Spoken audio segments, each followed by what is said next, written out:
yo no me siento tan solo. Y bueno, y también los compañeros y compañeras no se sienten tan solos. La clase de hoy día, entonces, vamos a hablar sobre los contenidos que podría tener una constitución ecológica. Y entonces, quiero partir por explicar un pequeño asunto, que es de lo más importante en todo eso. No existe en el mundo una constitución ecológica. Hay básicamente el modelo de constitución que domina es el modelo de las constituciones liberales, y las constituciones liberales con distintas formas de Estado, distintas formas de gobierno, más socialdemócratas, más liberales, más neoliberales como la nuestra, pero en esa gama se mueven las formas de Estado y las constituciones. En ese mundo, que es en el que vivimos, hay como una gran manera de proteger el medio ambiente hasta ahora, que ha sido la de poner el derecho a vivir en un medio ambiente sano, en nuestra constitución libre de contaminación, en otras con otros tipos de nomenclaturas, pero generar un derecho humano a la protección del medio ambiente, y con eso se ha entendido que se satisface de buenas a primeras, digamos, constitucionalmente. Después hay todo un entramado legislativo, pero constitucionalmente se entiende que se satisface la necesidad de protección del medio ambiente a través de este derecho fundamental. Eso, como les decía en la clase pasada, es algo relativamente nuevo. Entonces empieza en el año 76 o 78 con las primeras constituciones que tienen esto. La nuestra es la quinta, y después sigue, al día de hoy, más de 100 constituciones tienen un derecho específico a vivir en un medio ambiente sano o libre de contaminación, o como sea que lo llamen. Es tan nuevo incluso ese derecho que no está en los acuerdos internacionales de derechos humanos originales. Sí está en el Protocolo de San Salvador, que es un acuerdo que complementa a la Carta Interamericana de Derechos Humanos, y está también en la Carta Africana de Derechos, que también es relativamente nueva, no me acuerdo si finales de los 90 o principios de los 2000, pero no está, por ejemplo, en el Acuerdo Europeo de Derechos Humanos ni en el Global de Derechos Humanos. Entonces, para que tengamos eso en consideración también como cuestión previa. Y la última cuestión previa que me interesa que tengamos en consideración, un segundo que quiero cambiar de Wi-Fi porque me estoy quedando pegado.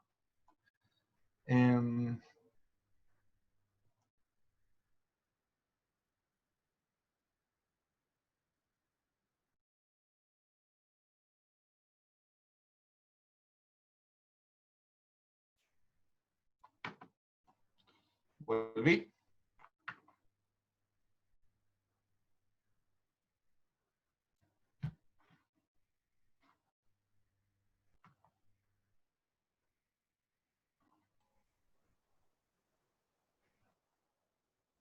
Eso yo creo que sigue pegado.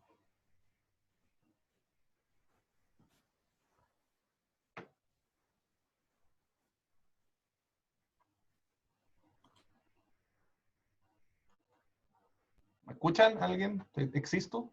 Sí, ahí sí. Sí. ¿El No resto? escucho a nadie, así que no. Si es que me escuchan.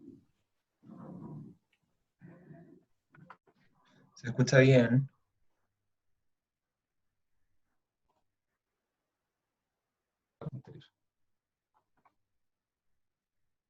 Ahí sí. Hola, hola. Probando. Te Sí. escuchamos. Yo por lo menos te escucho Ya. bien. Bacán, gracias.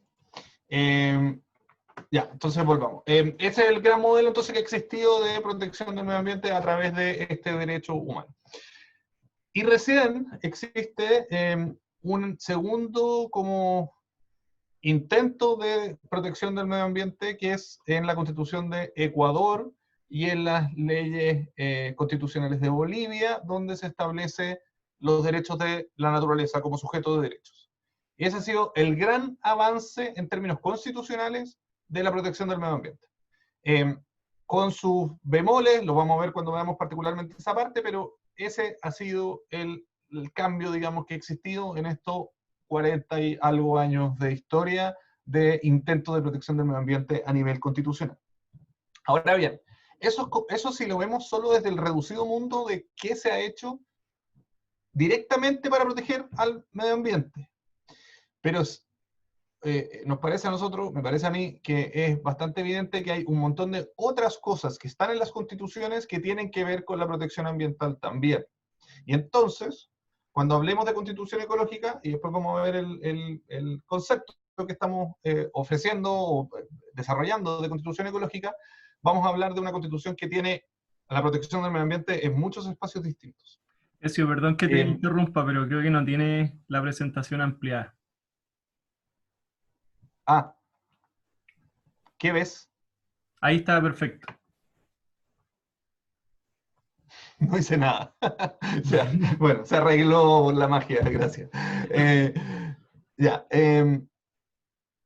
ya, entonces, eso como puntos iniciales, vamos a volver, o sea, vamos a llegar a los conceptos específicos. Las personas que estuvieron, y sé que varios de ustedes estuvieron en la presentación que hicimos con Francisca y con el Centro Global de la Católica y BASA y etcétera, el jueves pasado, lo mostré ahí, las primeras láminas, van a ver que las mostré, los conceptos también los mostré, la idea de la clase es profundizar en esos conceptos. Estas primeras láminas muestran ciertas realidades que son importantes para entender por qué la constitución ecológica es una salida necesaria. Primero, la idea de que la crisis ambiental también, o la crisis social es también una crisis ambiental o ecológica, que tiene que ver con cómo se vinculan las demandas ciudadanas del estallido social con las cuestiones ambientales. Son para varios de ustedes que han participado de conflictos ambientales durante sus vidas, saben que las cosas que se reclaman respecto del mal funcionamiento del sistema jurídico, político, social, se hacen muy patentes en los conflictos ambientales.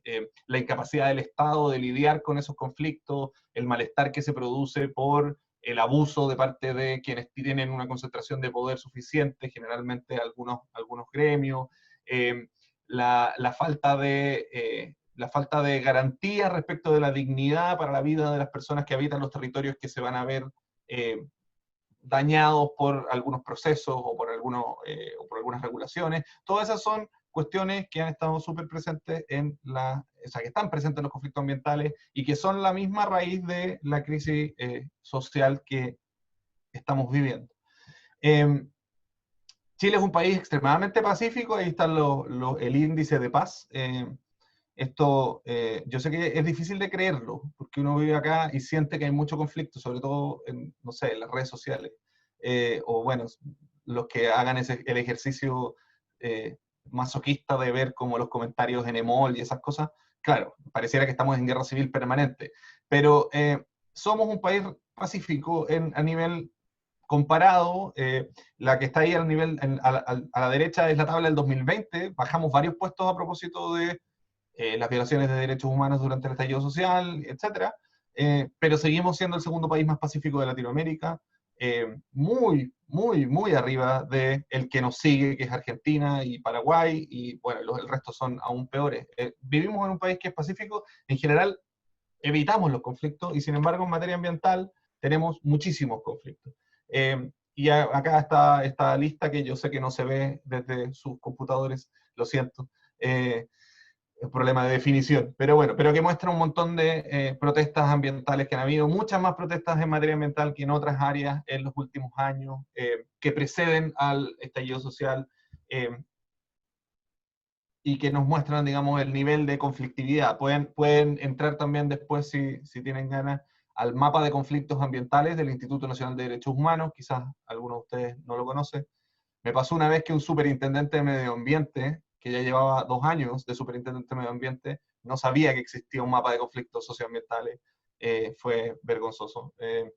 Espero que ustedes, cuando lleguen a ser superintendentes de medio ambiente, sepan que existe ese mapa y que están ahí los conflictos ambientales del país, bien resumidos y bien explicados por parte del Instituto Nacional de Derechos Humanos. Ya, en el proceso constituyente del 2017, si se acuerdan, algunos de ustedes tienen que haber participado de los encuentros locales, esos que se hacían de a 12 personas en una casa o en un colegio o donde sea, en el trabajo, y se discutía y se elegía entre las distintas cuestiones que el mismo gobierno había propuesto como posibles de discusión. Bueno, en esa matriz, y aquí hay que entender que era una matriz súper cerrada, porque nos pasaban una lista con cuáles eran los derechos que podíamos elegir, había otros, pero, en fin, la gente solíamos todos escoger de la misma lista. En esa matriz cerrada se pusieron solo 3 cosas que tenían que ver con medio ambiente directamente. De hecho, ni siquiera se puso el derecho al agua, por ejemplo, no estaba en la matriz. Salió en las discusiones, pero salió mucho menos porque no estaba en esta matriz de decisiones. Y las 3 cosas que sí estaban eran el principio el deber de protección, promoción y respeto, de protección y conservación del patrimonio. ¿Dónde está? Me equivoqué.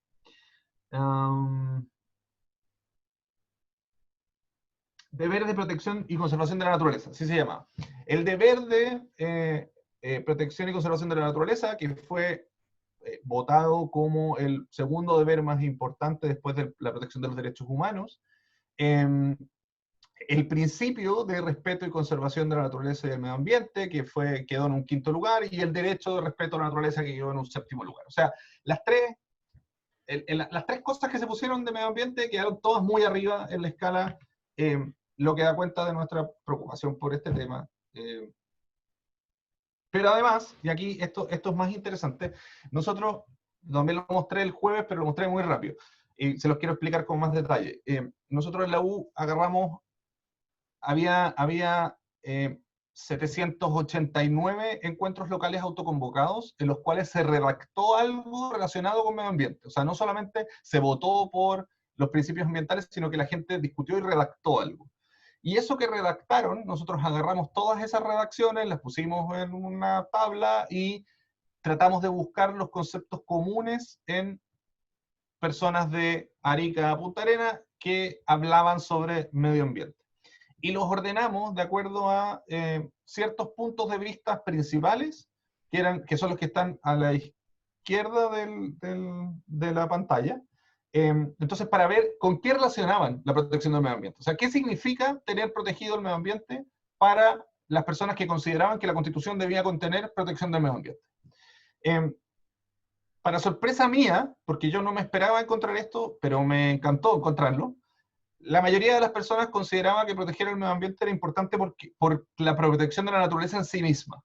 O sea, había que proteger el medio ambiente porque la naturaleza es importante. Y después daban una vuelta de por qué la naturaleza es importante, pero le daban un valor intrínseco a la naturaleza.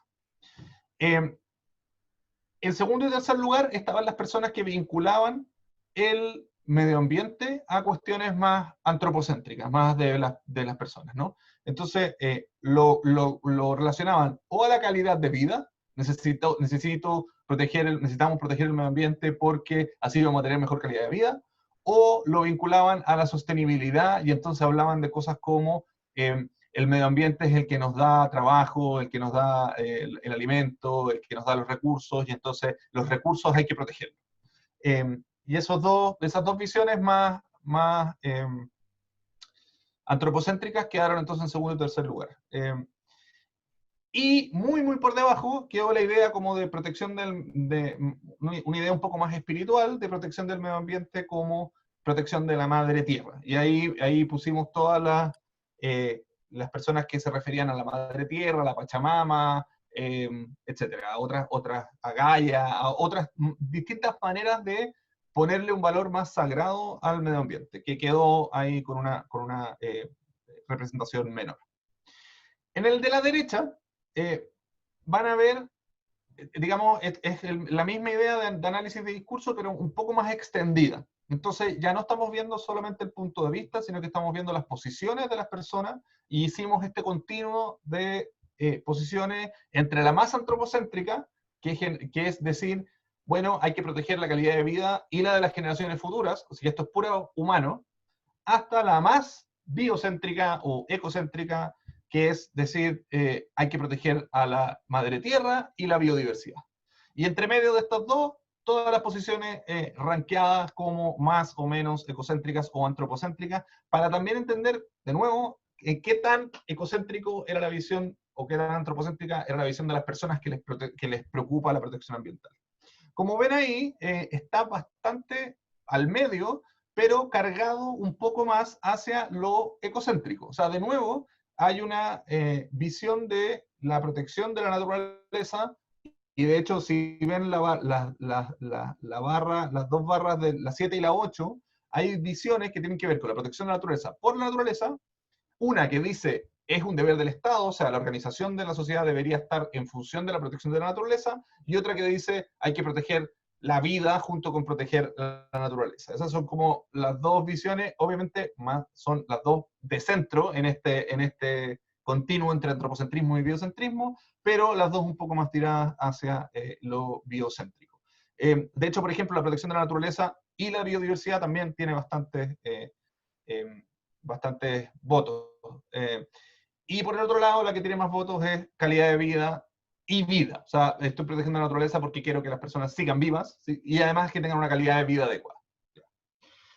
Todo esto es súper importante porque nos permite pensar los elementos que debiera tener una constitución para efectivamente dar cuenta de esto que las personas parecieran querer respecto de la constitución. Y entonces los elementos que vamos a ir pensando sobre la constitución tienen que ver con esto que estamos viendo acá, más en lo que se ha desarrollado en el derecho nacional y comparado. Ya. Acá, entonces, vamos a la definición propiamente. No, espérate. Antes de hacer esto, ¿tienen alguna pregunta? Me imagino que sí. Jocho, no sé si estáis ahí leyendo Sí, preguntas. yo he recopilado algunas. Hagamos un alto de preguntas antes de seguir a la otra parte. Ya. Cristian Briones pregunta, interesante la intervención de Jaime Baza en el conversatorio de la semana pasada. Con respecto a que mejor que derecho de la naturaleza. A ver qué dice con respecto a. No llegamos a esa parte todavía, pues, Jocho. Tienen que ser Ya preguntas la dejamos para relacionadas después. con esto. Bueno, Sí. pregunta de opinión básicamente, la intervención de Baza. Ya, bueno, pero eso lo hablamos después. Ya, y hay Preguntas otra. relacionadas con esto que vimos recién. Sí, sobre el análisis de discursos de encuentros locales autoconvocados. Preguntan, ¿esa evaluación fue para derechos, deberes y valores y principios en los tres ámbitos? O sea, cuatro. Sí. No, fue principalmente hecho en base a la discusión sobre derechos, pero fue con las actas que tenían algo relacionado con medio ambiente. Entonces, generalmente en esas actas habían selección de las tres áreas, pero el discurso mismo era relacionado con derechos. Y a ver, otra relacionada a la misma diapositiva dice, ¿cuál es la fuente? La fuente es un paper que se va a publicar en la revista de Derecho de la Universidad de Concepción del próximo semestre. Un paper que hicimos en un Fondesit. 3 autores más y yo. Y ahí hay otras preguntas que ahora están en el chat, que es ¿de dónde sacó la información recabada de los encuentros autoconvocados? Y otra parecida que dice la información de los encuentros autoconvocados no estará sesgada. Digo, porque quienes les interesa el tema medioambiental evidentemente se reunirán y conversarán de eso, a favor de una mirada principalmente biocéntrica. Respecto a la primero, la información estuvo disponible online en un sitio web del proceso constituyente, que entiendo que después este gobierno bajó, pero igual esa información sigue existiendo y siendo pública y se puede pedir por transparencia, de cada una de las actas de los encuentros locales autoconvocados. Esa información de cada una de las actas, un grupo de estudiantes de la Facultad de Derecho las agarró y las transcribió en un Excel con cada una de las opiniones de las personas en esta materia.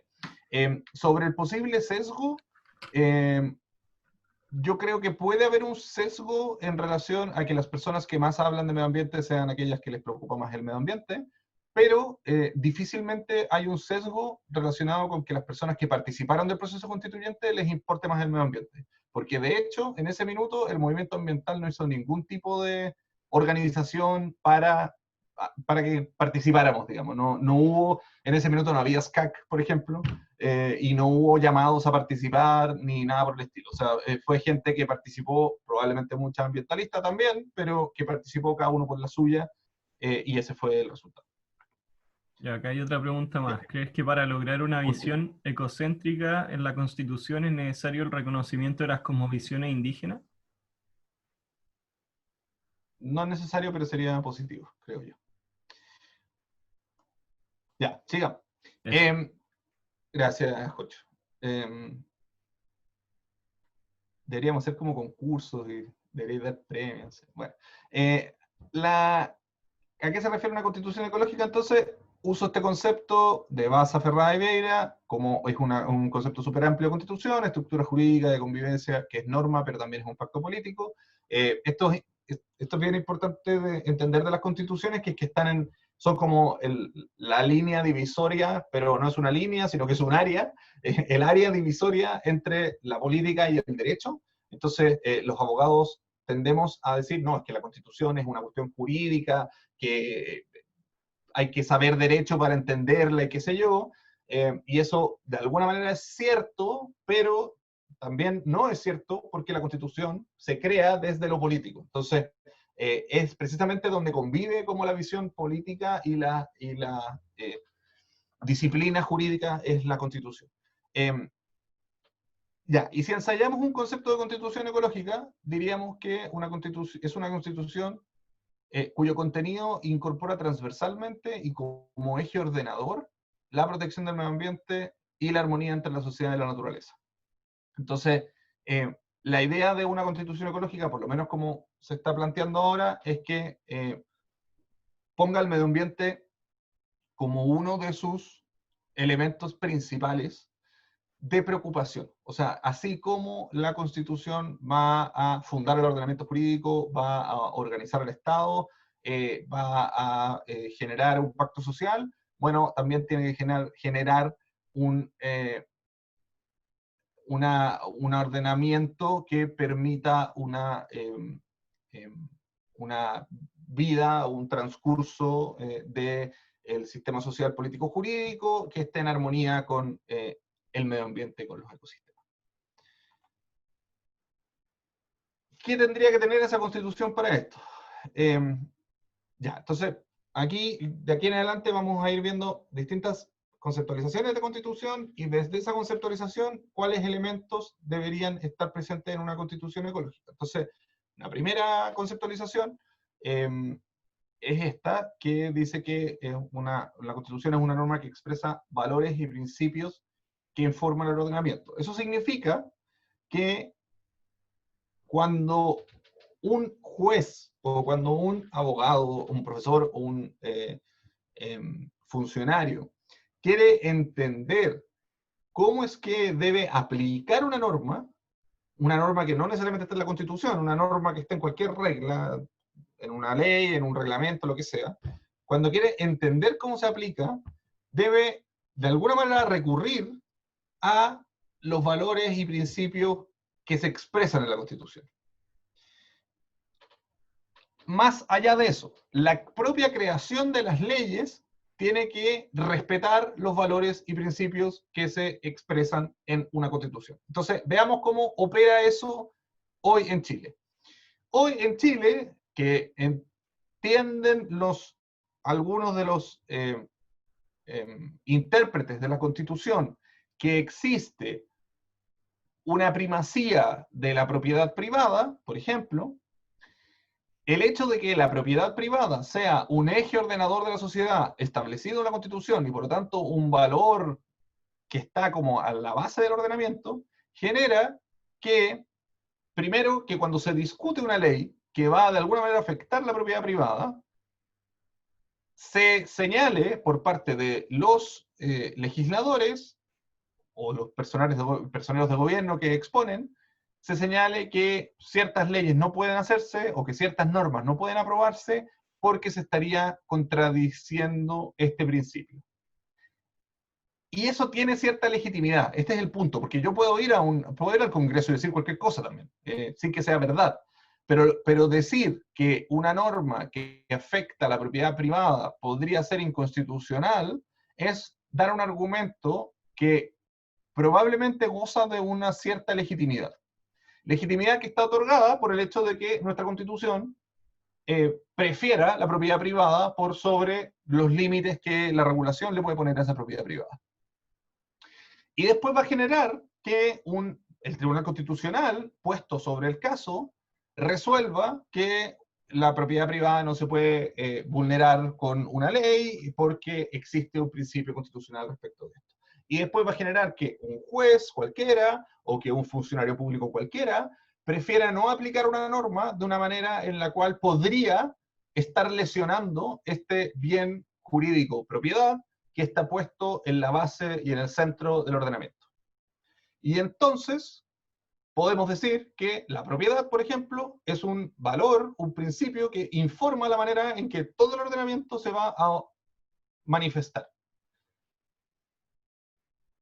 ¿Qué sería entonces lo que tendríamos que crear para efectos de que una constitución ecológica tuviera algo como esto? Bueno, lo primero que creemos nosotros es que, y el otro día alguien hizo una pregunta que no alcancé a responder, pero era una muy buena pregunta, que era ¿por qué no incluir otros principios, además de los que voy a nombrar? Al final les digo por qué.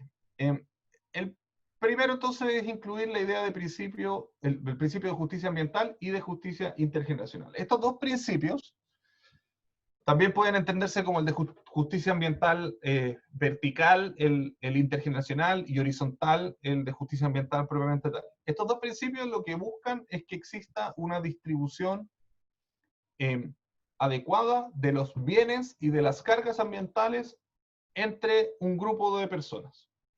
En el caso del principio de justicia ambiental, quiere que exista esta distribución adecuada de los bienes y las cargas ambientales entre todos quienes habitamos este país en este momento. Viene este principio, como muchas otras cosas buenas del mundo, vienen de los movimientos afroamericanos de Estados Unidos, donde, y de hecho precede como o sea, toda esta conflictividad ambiental respecto de la justicia ambiental, el movimiento de justicia ambiental precede y después se junta con el movimiento de los derechos civiles en Estados Unidos, el movimiento de Martin Luther King, porque las personas de origen afroamericano se dan cuenta que las industrias más contaminantes se instalan todas en sus territorios, en sus barrios. Y por lo tanto, toda la carga ambiental se la llevan ellos para una riqueza que luego es distribuida de manera desigual y generalmente va a llegar más a los blancos que a los afro y otras minorías raciales. Y empiezan a reclamar eso, y levantan esta idea de justicia ambiental, esta idea de que si se van a distribuir cosas como la contaminación, esa distribución debería tener algún nivel de justicia. En el caso nuestro, obviamente, la discriminación suele ser hacia los que tienen menos recursos económicos, esa es como nuestra matriz fundamental de discriminación, sin prejuicio de otros tipos de discriminación, pero se ha manifestado en este caso principalmente en las zonas de sacrificio, lugares que son puestos al servicio del resto del país por una idea de desarrollo económico y que tienen que sufrir o sufren una carga ambiental que es excesiva, es desmedida, sin además recibir los beneficios respecto de esa carga ambiental. Ahora, eso desde el punto de vista de las cargas ambientales, de los males, digamos. Pero también la justicia ambiental busca la distribución adecuada de los beneficios del medio ambiente. Y entonces cuando vemos distribución de beneficios del medio ambiente, nos podemos fijar en cosas tan del siglo XX como la discusión sobre la propiedad de la tierra y la posibilidad de acceder a un espacio de tierra para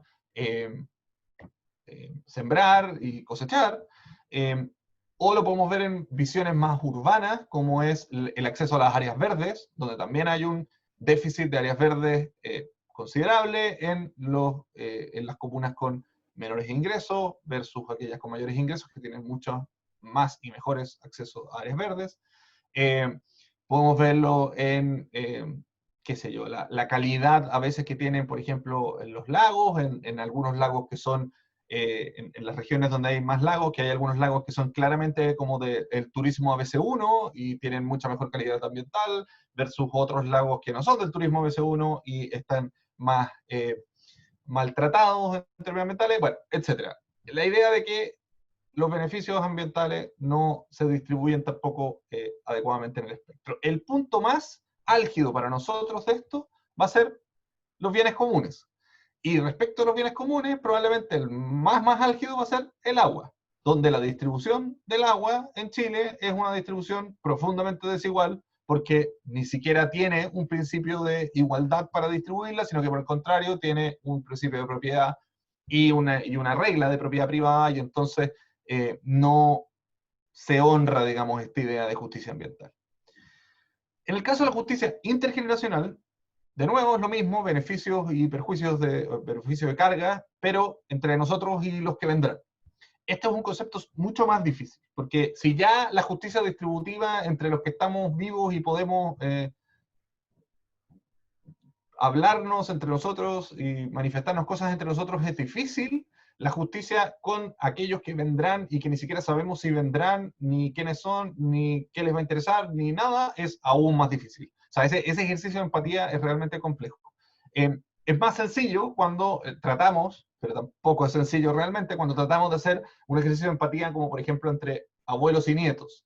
Pero como ustedes bien sabrán de sus vida de mesa familiar, tampoco eso es realmente fácil. Muchas veces los de mayor edad no entienden tampoco esta idea, entonces tampoco es que realmente se produzca esa empatía. Pero finalmente este principio de justicia intergeneracional es uno de los que está en la base de las declaraciones de derechos ambiental globales, y además está muy en la base también de la idea de las constituciones. O sea, las constituciones se construyen como pactos intergeneracionales. Se supone que no van a ser solamente para los que estamos vivos, sino que van a ser para los que vienen después, con esta idea de construir un país, una nación, varias naciones que duren en el tiempo, y por lo tanto requiere entonces de una mirada de muy largo plazo. Ya, estos dos principios los ponemos aquí como los primeros principios porque parecieran ser los más esenciales en términos de tener una constitución que sea relativamente igualitarista, el primero, justicia ambiental, y que sea una constitución mirada desde la protección de los ecosistemas para los que vendrán, que es la justicia intergeneracional. Sin perjuicio de lo anterior, hay un segundo principio que es muy sencillo, como está planteado aquí, por lo menos muy sencillo, que es el principio y el deber de protección del medio ambiente. Acá les respondo a quienes me habían preguntado en otras ocasiones sobre por qué no incluir, por ejemplo, el principio precautorio, el principio preventivo, otros principios que están en el derecho ambiental generalmente. Y a mi juicio, esos principios, que son principios del derecho ambiental propiamente tal, y no necesariamente principios constitucionales, quedarían de alguna manera cubiertos o incluidos o pensados como incluidos en una idea de un principio de protección del medio ambiente. O sea, ¿cómo se protege el medio ambiente? El medio ambiente se protege, entre otras cosas, con el principio de prevención, el principio de precaución, el principio de contaminador pagador, la responsabilidad ambiental, etc. Entonces, debiera caer bajo el paraguas de este principio de protección del medio ambiente. Y además se agrega como la idea de que sea un principio deber, que no sea solamente un deber del Estado. Generalmente los principios que están en la Constitución están apuntados a la construcción del modelo de sociedad, pero principalmente al cumplimiento que tiene que hacer el Estado de esos principios. Acá le ponemos directamente que sea también un deber, porque sería interesante y un avance que exista un deber de interpretación de las obligaciones jurídicas de cada uno de los sujetos en base también a la idea de mayor protección del medio ambiente.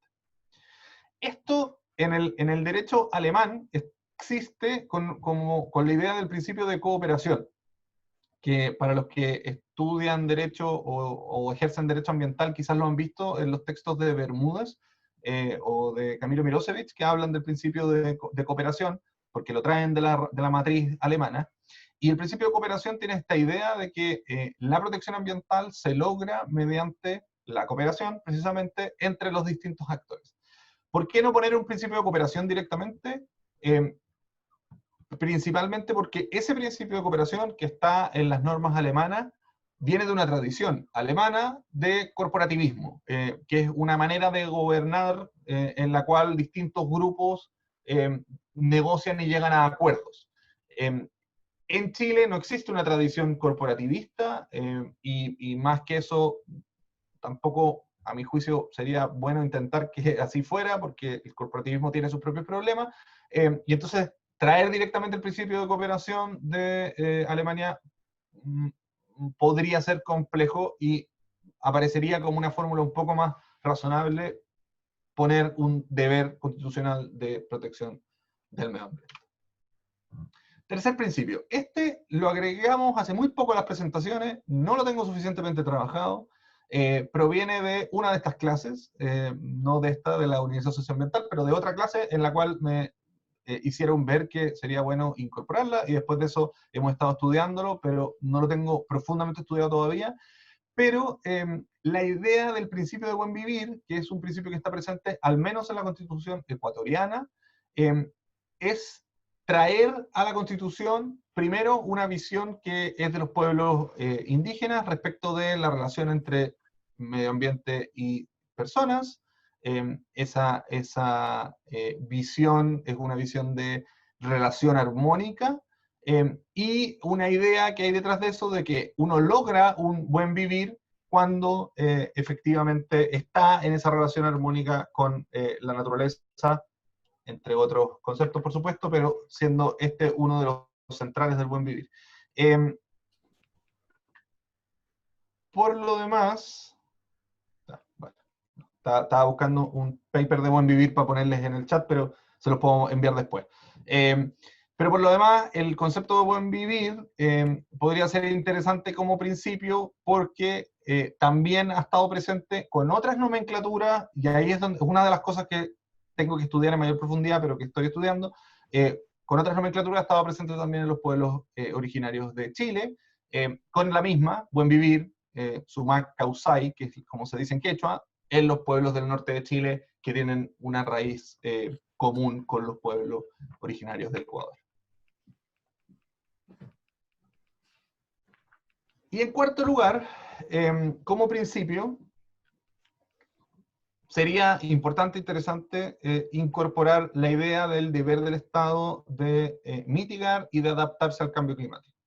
Y esto sí que excede, sobre todo la parte de la mitigación, excede lo que normalmente pasa en las constituciones, porque si se fijan, cuando les hablé, por ejemplo, de justicia intergeneracional o de justicia ambiental, estábamos hablando siempre dentro del territorio chileno. O sea, la idea es que la Constitución de Chile es para Chile y entonces nosotros somos solidarios entre nosotros. Pero la idea de mitigar el cambio climático es una contribución a un bien común global. Y esa contribución a un bien común global, a la cual estamos obligados por los tratados internacionales y también por, yo diría, una cuestión ética, sería interesante ponerla en la Constitución principalmente por dos motivos. El primero es para efectivamente obligar al Estado a cumplir con ese deber ético y legal que tiene con la comunidad internacional. Y el segundo es porque de alguna forma manda un mensaje sobre la necesidad de que los estados de que no solo los estados, sino que los pueblos se comprometan con este bien global que es, con este bien global común que es la atmósfera, digamos, la capacidad del planeta de mantener un clima relativamente estable. Y ese compromiso de los pueblos, y esto es una cuestión que discutimos mucho el año pasado a propósito de la COP25 y qué sé yo, pero la gobernanza del cambio climático está puesta en los estados, y obviamente los estados son los mandados a hacerlo en el ámbito internacional, pero sin el compromiso de los pueblos directamente, es muy difícil que los estados efectivamente cumplan o logren cumplir con las obligaciones mínimas que tendrían para digamos, superar el cambio climático, pero sabemos que no es superarlo, sino que es minimizar los daños del cambio climático, minimizar el calentamiento de la Tierra. Entonces, si queremos que nuestro Estado se lo haga a largo plazo y que no sea simplemente algo que cada gobierno puede ir cambiando, porque el día de mañana sale presidente, ni siquiera voy a nombrar a nadie para no llamar la mala suerte, pero sale algún negacionista de presidente y capaz que nos saque del Acuerdo de París y, no sé, y haga alguna otra brutalidad como ha sucedido en otros países, y que la resistencia de esos países ha sido mayor que la nuestra porque son países federales. Acá sería muy difícil, si es que, si es que nos toca un populista negacionista, defendernos de ese tipo de medidas. Ya, mitigación. Y después el deber de adaptación. Y el deber de adaptación tiene que ver con la necesidad que tenemos de que el Estado reconozca que el cambio climático es una realidad existente y que las decisiones que se están tomando hoy van a impactar en nuestra vida en el futuro, y que además, aunque no se tome ninguna decisión, hay muchos lugares del territorio nacional que se van a ver afectados profundamente por el cambio climático, y que esos lugares requieren de medidas de adaptación, que además tienen que ser medidas de adaptación que no pueden ser tomadas de arriba hacia abajo, como suele hacer el Estado de Chile, sino que tienen que ser tomadas desde los territorios para efectivamente adaptarse. Entonces, hay medidas de adaptación de todo tipo que van a tener que tomarse, y esto hay que tenerlo en cuenta porque van a seguir sucediendo desastres ambientales como los que hemos visto. La sequía, los incendios, marejadas, aluviones, etcétera, van a seguir sucediendo. Hay lugares que es relativamente sencillo saber que van a seguir estando expuestos a ese tipo de desastres, y se requieren algunas obras para evitar esos desastres. Se requieren medidas de adaptación para evitar esos desastres. Hay que recuperar espacios naturales, hay que cambiar ciertos estilos de explotación, hay que cambiar ciertas dependencias económicas, hay un montón de cosas que hay que hacer, y que a pesar de que sabemos que hay que hacerlas, y a pesar de que existen unas políticas súper blandengues desde como el año 2006 en adelante, no las hemos hecho. O sea, Chile no se ha puesto en realidad en la preocupación. Piensen en el caso de la crisis hídrica. La crisis hídrica es una cuestión que se sabe que venía desde hace mucho tiempo. Desde el año 2006 que está comprometido un plan de adaptación de recursos hídricos, y todavía no existe ese plan de adaptación de recursos hídricos. Nunca ha existido un plan de adaptación de recursos hídricos. Entonces, cuando estamos cerca del minuto cero en Santiago o en Valparaíso, y cuando hay ciudades del norte y poblados del norte que ya simplemente se quedaron sin agua, bueno, eso no es una sorpresa, no es que nadie lo vio venir, como les gusta decir, sino que están ahí todos los instrumentos, siempre se supo que venía y no se hizo nada para prevenirlo. Bueno, tratemos de que la Constitución mandate a nuestras autoridades a que sean un poco más eficaces y eficientes en este cometido. Ya, terminé con los principios. Entonces vamos a la siguiente conceptualización de una constitución ecológica. Y en esta siguiente conceptualización podemos entender que la constitución también contiene las normas que organizan al Estado y que organizan el ejercicio del poder. Y entonces lo que viene tiene que ver con cómo ecologizamos esa organización del Estado y ese ejercicio del poder que hace el Estado. Primera cosa, incorporar ordenamiento territorial basado en ecosistemas.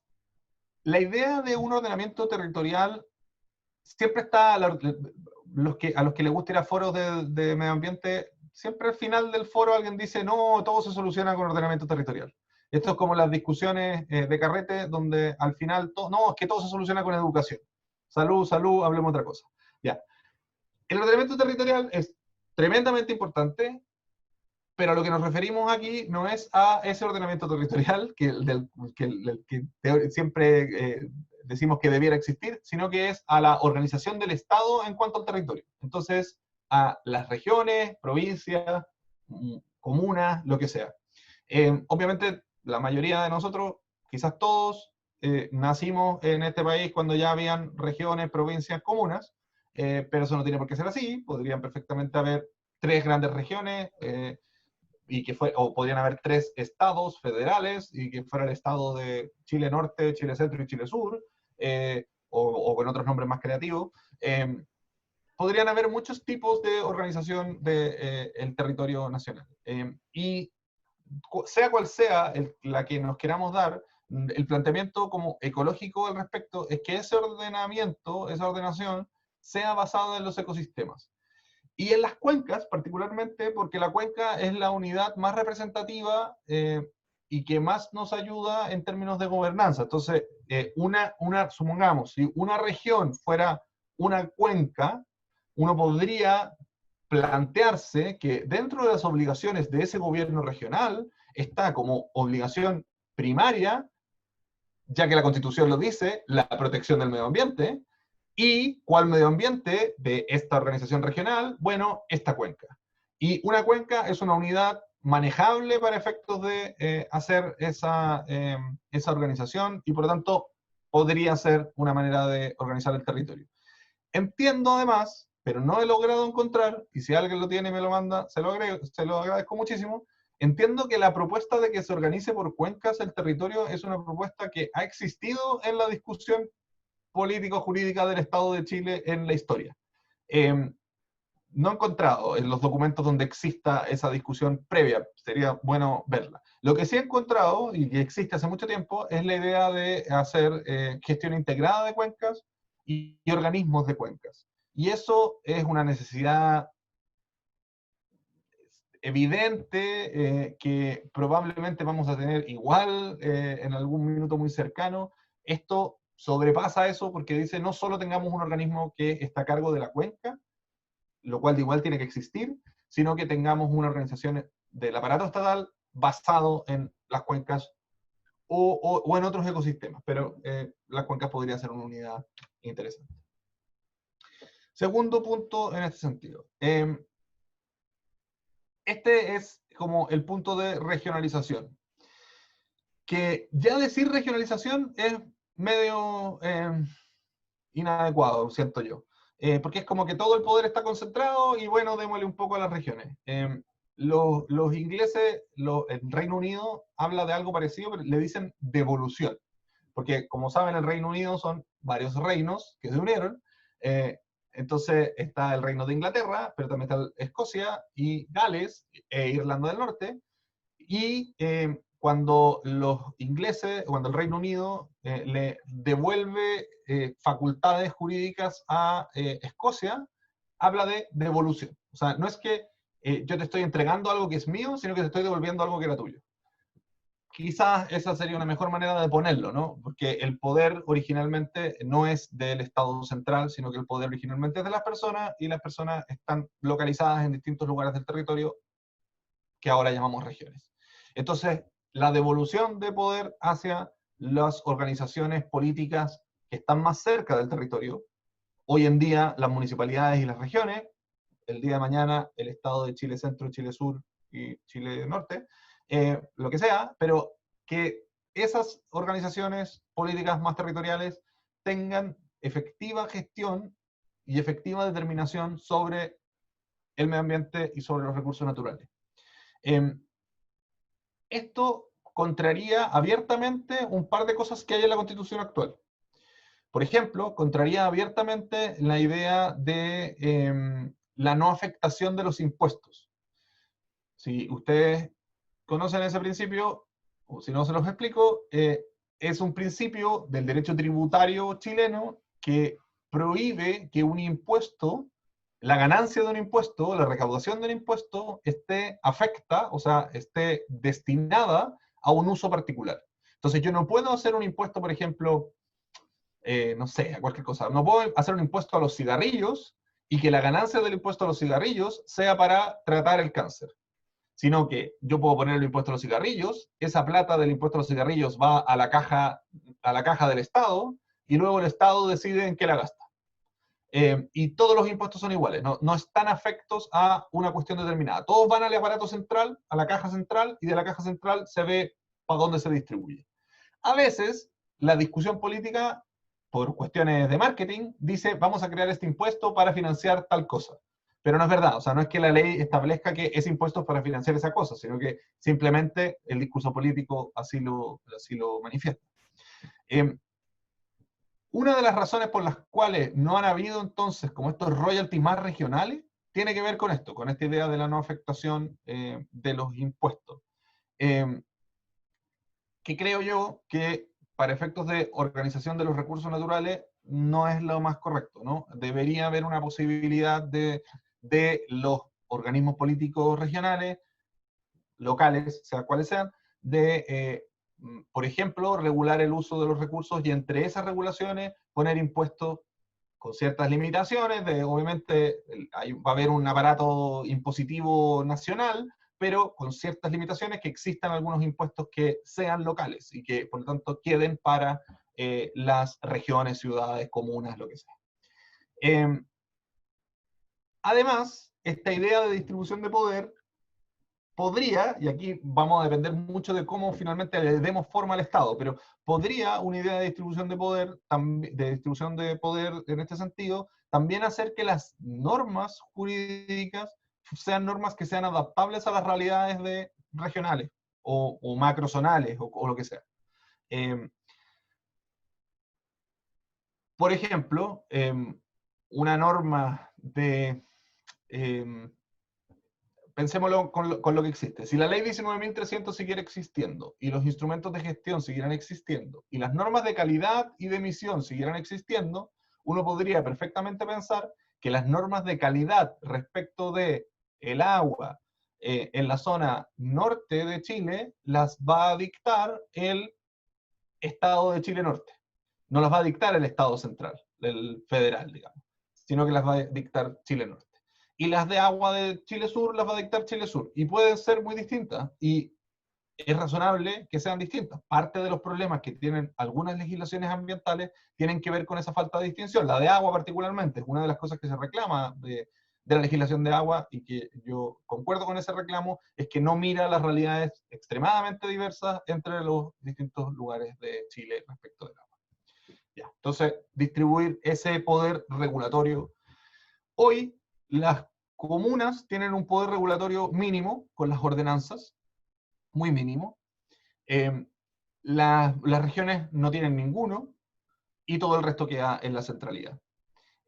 Si lo pensamos a nivel de toma de decisiones ambientales, por ejemplo, de proyectos, las regiones y las municipalidades ni siquiera participan con un voto en la evaluación ambiental de los proyectos. Pueden expresar tienen derecho a voz, pueden decir si están de acuerdo o no están de acuerdo, pero no tienen derecho a voto. Los que tienen derecho a voto en las tomas de decisiones son los CEREMIS, que son regionales, pero como ustedes saben, son el delegado del ministro, o sea, no obedecen a una estructura regional, sino que obedecen al ministro o ministra que está en Santiago, y por lo tanto su decisión es finalmente una decisión del poder central, no es una decisión de la región. Tercera cuestión en organización del Estado.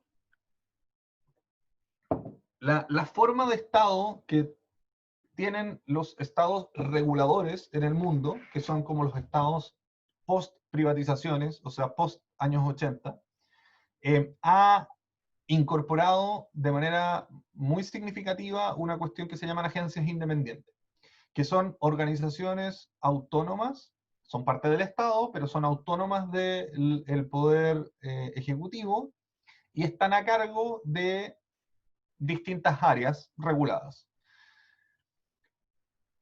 Hay diferentes modelos también para esto. La idea de estas agencias independientes es que las personas que están a cargo de la agencia no dependen directamente del presidente o presidente, por lo tanto no pueden ser removidos por la sola voluntad política del presidente o presidenta, sino que para ser removidos requieren de haber hecho un incumplimiento grave, o de un juicio, digamos, o de una toma de decisión que implica a varios actores, no solamente a presidente o presidenta. Eso garantiza cierta estabilidad de las decisiones, garantiza, por supuesto, una menor posibilidad de captura de parte de esas organizaciones respecto del poder político central, y garantiza cierta calidad técnica. Le garantiza a los funcionarios públicos de esas organizaciones poder hacer su trabajo sin presiones políticas. eso es bueno y malo. O sea, si ustedes desconfían más de la política, van a creer que es mejor que sea todo independiente. Y si ustedes desconfían más de la técnica, van a creer que no es tan bueno que sea todo independiente, porque entonces no es alcanzable por la democracia. En mi caso, a mí me gustan las agencias independientes, creo que tienen que tener controles democráticos. Y principalmente tienen que tener controles democráticos directos relacionados con la participación ciudadana. Eso vamos a ver después, participación ciudadana. Pero, ok, agencias independientes. Entre las agencias independientes que en materia ambiental uno podría pensar que debieran existir, ponemos estas dos que ya existen, que podrían independizarse, la Superintendencia de Medio Ambiente y el Servicio de Evaluación Ambiental. Dos organizaciones que tienen funciones eminentemente técnicas, y que por lo tanto podrían alejarse del control político que ejercen sobre ellos los gobiernos, de manera de poder llevar a cabo su trabajo de manera estable, cuestión que además este es un punto que también debiera, en todos los países civilizados del mundo, antes se decía países civilizados en los libros de derecho, en los países civilizados, son los propios inversionistas los que demandan que existan agencias independientes, porque le temen a que un cambio en los gobiernos les termine quitando sus inversiones o no sé, cambiando mucho las reglas de propiedad o qué sé yo. Este país tiene la particularidad de que aquí no, los inversionistas no piden eso. Yo solo puedo generar hipótesis, pero no tengo ninguna prueba de por qué sucede así. En este país más bien somos los ciudadanos y los movimientos los que pedimos que las agencias sean independientes porque no queremos que estén cercanas al poder político, que puede ser que veamos como un poder capturado y por lo tanto incapaz de hacer este control. Bueno, entonces la SMA y el SEA. Hay distintos modelos para esto también, va a depender de nuestra forma de Estado. En el caso de Inglaterra y de Estados Unidos, por ejemplo, estas agencias son supervisadas por el Congreso. Entonces, en el Congreso, la Comisión de Medio Ambiente, por ejemplo, del Congreso, es la que está encargada de supervisar que funcione bien la Superintendencia y el Servicio de Evaluación Ambiental. Y si es que los diputados de la Comisión de Medio Ambiente se ponen de acuerdo, entonces pueden sacar al jefe o la jefa o les jefes de la Superintendencia o del Servicio de Evaluación Ambiental. Y entonces uno se asegura ahí que se requiere como un acuerdo de las distintas fuerzas políticas. Por lo tanto, la persona que está ejerciendo el cargo lo tiene que estar ejerciendo realmente mal para que distintas fuerzas políticas se pongan de acuerdo en sacarlo o sacarla. Y eso garantiza entonces cierta calidad. En otros lugares son directamente dependientes, o sea, son parte del Poder Ejecutivo, y su remoción pasa por juicio y Corte Suprema, y etc. Uno puede buscar distintos modelos de nombramiento y remoción. Entre las agencias independientes que una constitución ecológica podría aspirar a que existan, está la Defensoría Pública del Medio Ambiente. Y la idea de que exista un organismo independiente que defienda precisamente a las comunidades, que le entregue elementos en los casos de conflictos ambientales, que se haga cargo de alguna manera de bajarle las informaciones, que son siempre muy técnicas en los conflictos ambientales, que los acompañe, etc. No tiene que ver solamente con las comunidades, con las personas, con los territorios, sino que además tiene que ver con algo que vamos a ver más adelante, que es la propuesta de que el medio ambiente sea sujeto de derecho y tenga sus propios derechos. Y ahí, entendiendo que si el medio ambiente es sujeto de derechos, entonces la discusión sobre qué lo representa es una de las discusiones más abiertas, y que existe un organismo público especialmente encargado de representarlo podría ser un avance.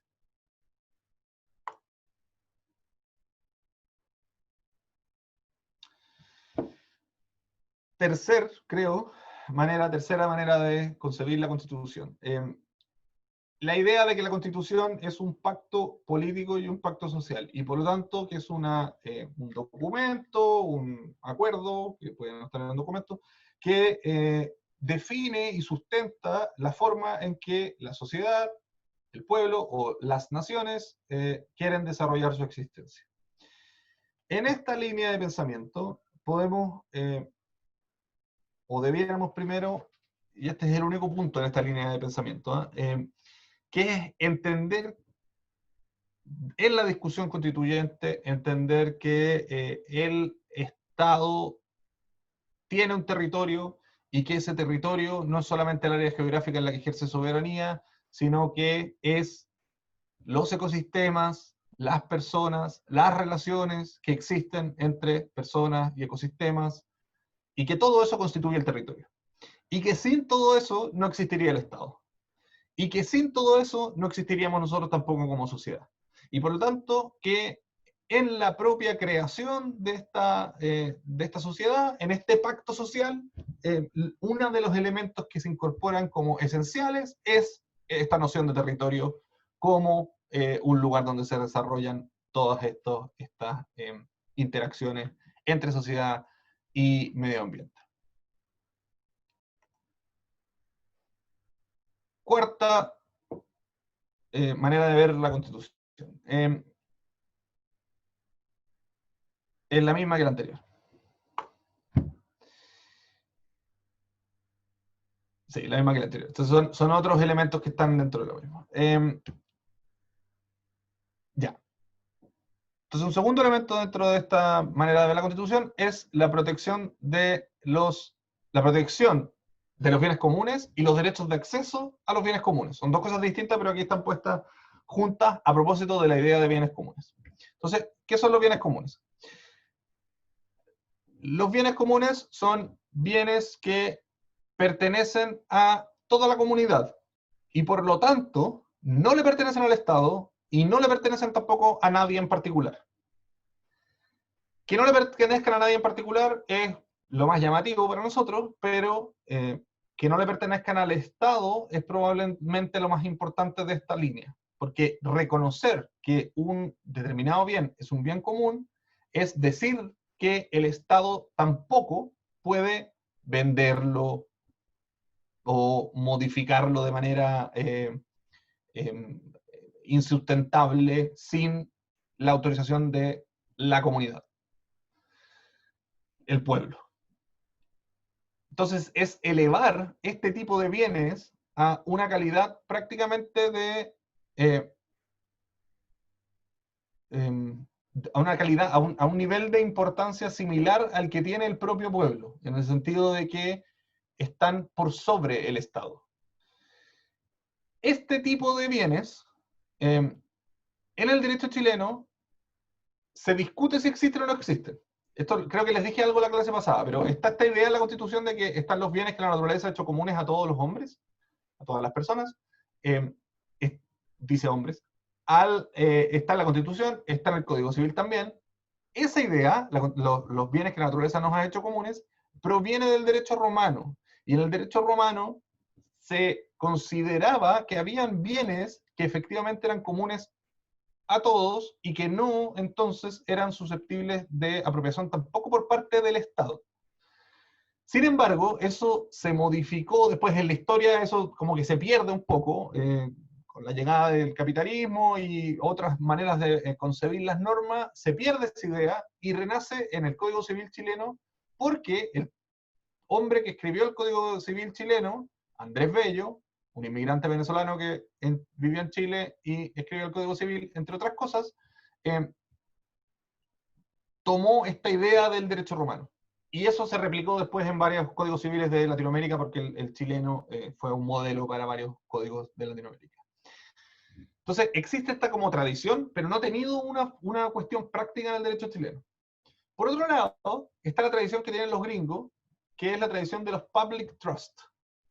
Y la idea de los public trust, que es como las confianzas públicas, no, esa no es la traducción, pero es como cosas, son bienes que le pertenecen también a la comunidad y que el Estado tiene a su cuidado. Entonces, el Estado es un guardador de estos bienes que son de la comunidad completa. Y por lo tanto el Estado tiene deberes de protección de esos bienes, no solamente de gestión, sino que también de protección. Tiene que mantenerlos funcionando para las generaciones futuras porque la comunidad es la que le entrega esta cuestión para que la cuide. Es una doctrina esa en Estados Unidos, se ha reconocido algunas veces, pero es compleja, está en discusión, lo nuestro también, en fin. Pero la idea es esa, ¿no? De que existen este tipo de bienes y que por lo tanto ese tipo de bienes podrían estar considerados en una constitución, y entre ellos el agua, el aire, las playas, las altas montañas, las funciones ecosistémicas, y podríamos nombrar más. Y ahí hay una cuestión súper abierta sobre, bueno, cuáles son bienes comunes, pero el principal punto en este sentido es la incorporación del concepto, la incorporación de la idea de que hay bienes comunes. Y después veamos exactamente cuáles son. Para mí, sin lugar a dudas, el agua, y sin lugar a dudas, todos los que tengo ahí, los que están ahí. Hay otros que me causan más dificultades, pero que podrían estar también, como por ejemplo las minas, los peces, y podrían haber más.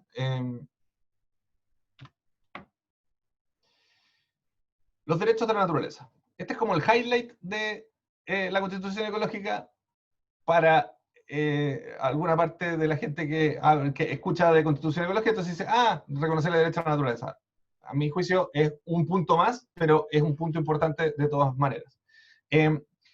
La idea aquí es que uno reconoce a la naturaleza como un sujeto de derechos en una conceptualización. Lo que hicieron los ecuatorianos es reconocerla en una conceptualización que semeja a la que los pueblos originarios de Ecuador tienen sobre la naturaleza.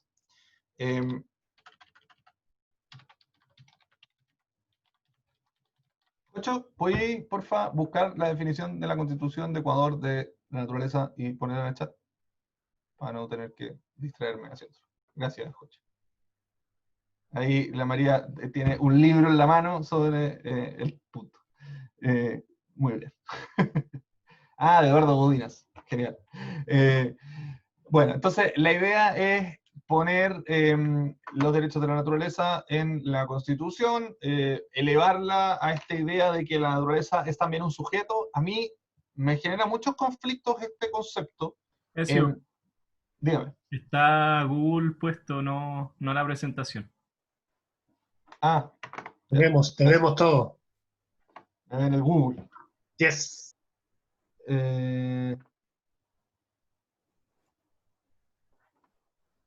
No puedo.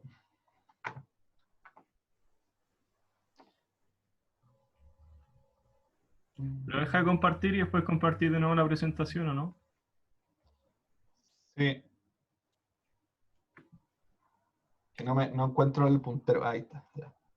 ¿Qué es lo que me pediste que buscara por mientras que me concentré con eso? Sí, el concepto de derechos de la naturaleza que está en la Constitución de Ecuador.